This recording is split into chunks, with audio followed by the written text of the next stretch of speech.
সুন্দর দুর্নীতিমুক্ত এবং আমরা একটি হত্যাকাণ্ড ঘটবে না এমন একটি বাংলাদেশ চেয়েছিলাম।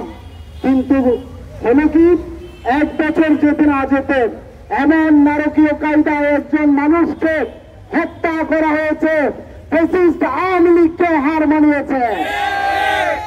আপনারা জানেন, আমরা জুলাইয়ের চিন্তা যারা ছিল সকলে মিলে বাংলাদেশ থেকে আওয়ামী লীগ এবং বিশেষ করে শেখ হাসিনাকে দিল্লিতে পাঠিয়ে দিয়েছি। আপনারা জানেন 30 দিনের আন্দোলনে আমরা আওয়ামী লীগকে বাংলাদেশ থেকে উৎখাত করেছি। আর আপনারা যারা বাংলাদেশের নতুন ফ্যাসিস্ট হতে চান, আপনাদেরকে 30 মিনিটও লাগবে না। আপনারা আওয়ামী লীগের চেয়ে বেশি শক্তিশালী হয়ে যাননি। আমরা স্পষ্টভাবে বলতে চাই, বাংলাদেশে কোনো চাঁদাবাজি ঠাঁই হবে না। আমরা বাংলাদেশ থেকে শুরু করে যত সংগঠন আছে, আমাদের সকলের দাবি একটাই, বাংলাদেশে কোনো চাঁদাবাজ যাতে মাথা চাড়া দিয়ে উঠতে না পারে। আমরা স্পষ্টভাবে বলতে চাই, গভর্নমেন্টকে, আপনাকে আমরা কোনো চাঁদাবাজের সুরক্ষার জন্য বসানো হয় নাই।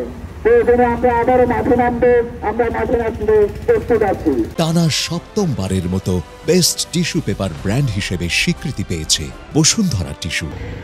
আমরা 24শে জুলাই দেখেছি প্রায় 2000 শহীদ, অনেক মানুষ অন্ধ পঙ্গু হয়েছে। তাদের বিনিময়ে, তাদের শহীদের বিনিময়ে আমরা এই জুলাই পেয়েছি, এই নতুন স্বাধীনতা পেয়েছি। আমরা এই নতুন স্বাধীনতা নতুন কোন নব্য ফ্যাসিবাদ জন্ম দেওয়ার জন্য দেইনি। যখনই কোন নব্য ফ্যাসিবাদ জন্ম নিবে, ততবারই আমরা নতুন করে জুলাই সংগঠিত করবো। আধিপত্যবাদ মুক্ত একটি দেশ আমরা উপলব্ধি করেছি, কিন্তু আমাদেরকে আবারও ভুল প্রমাণিত করলে একটি দল, তারা আওয়ামী লীগ থেকে শিক্ষা নেয়, তারা আওয়ামী লীগ থেকে শিক্ষা না নিয়ে তারা আজকে নিজেদের দলের মানুষকে যে নৃশংসভাবে হত্যা করছে রাজপথে প্রকাশ্যে, তারা বিরোধী নেতার মানুষকে কতটা নৃশংস হতে পারে, এই একটি দলের নিজেদের মানুষের উপর যদি এতটা চিন্তা চালাতে পারে।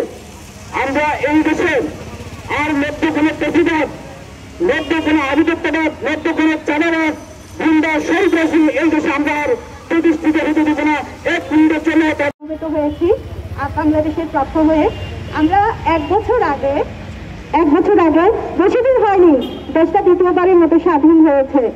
আর সবাই কিভাবে এটা প্রতিষ্ঠানিত সেটা নিয়ে লিখিত করে লেগেছে, কিন্তু এই জুলাই সনদটা হয়নি। এই কারণে দিনের পর দিন একের পর এক দুর্ঘটনা ঘটেছে। এই সরকারকে কোন চাঁদাবাজ, কোন সন্ত্রাসবাদের পাহারা দেওয়ার জন্য পাঠানো হয় না। 9 তারিখ একটা মানুষকে দিবালিতে হত্যা করার পরে 2 জন পরে কেন জনগণ জানতে পারলো? 2 দিন পর্যন্ত আমাদের মিডিয়া, আমাদের সরকার কি করছিল? আমরা এই শহীদদের রক্তের পর ইন্টারিম সরকারকে বোঝানোর পরে তারা বিপ্লবী সরকারের মতো